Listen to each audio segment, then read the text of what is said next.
Hello viewers, আসসালামু আলাইকুম। কেমন আছেন? আশা করি সবাই ভালো আছেন। তুহিনরাজ সবাই ভালো আছেন। তুহিনরাজ ইউটিউব চ্যানেলে সবাইকে স্বাগতম। যারা এখনও চ্যানেলটি সাবস্ক্রাইব করেন না তারা অতি তাড়াতাড়ি চ্যানেলটি সাবস্ক্রাইব করে দিন। আজকে যে ভিডিওটি নিয়ে কথা বলবো সেটা হচ্ছে গ্রামের সৌন্দর্য এবং গ্রামের যে সৌন্দর্যটা আছে সেটা তুলে ধরবো। তো যারা এখন আমার চ্যানেলটা সাবস্ক্রাইব করেন না তাড়াতাড়ি সাবস্ক্রাইব করে দিন। তো চলেন কথা না বলে ভিডিওটা শুরু করা যাক। তো দেখতে পাচ্ছেন আমাদের গ্রামের যে সৌন্দর্য, যেমন আমাদের গ্রামে রয়েছে ধান ক্ষেত, বিভিন্ন জাতের টমেটো ক্ষেত, যেমন সিম বাগান এবং বিভিন্ন জাতের ফসল রয়েছে। যে তো কারো কাছে গ্রাম ভাল লাগে, কারো কাছে ভাল লাগে না। অনেকেই আছে যে গ্রাম পছন্দ করে না, আবার অনেকে আছে গ্রাম পছন্দ করে। তো গ্রামের যে সৌন্দর্য অনেক আমার কাছে ভালো লাগে। তো আমার কাছে অনেক গ্রামটা অনেক ভালো লাগে।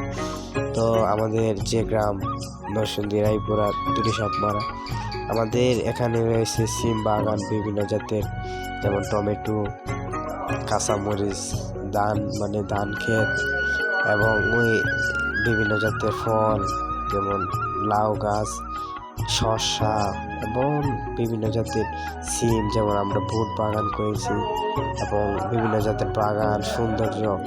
গ্রামের যে সৌন্দর্য এটা বলে বোঝানো যাবে না অনেক। যেমন টমেটো বাগান করেছি, বিভিন্ন জাতের বাগান, যেমন বেগুন, লম্বা বেগুন, অনেক জাতের ফসল আমরা করেছি। আমরা গ্রামের আঞ্চলিক ভাষায় কথাবার্তা বলি। তো কারো কাছে ভালো লাগে, কারো কাছে ভালো লাগে না, এবং যার কাছে ভালো লাগে না সে আমার ভিডিওটা দেখবেন না, অনেক খারাপ মন্তব্য করবেন না।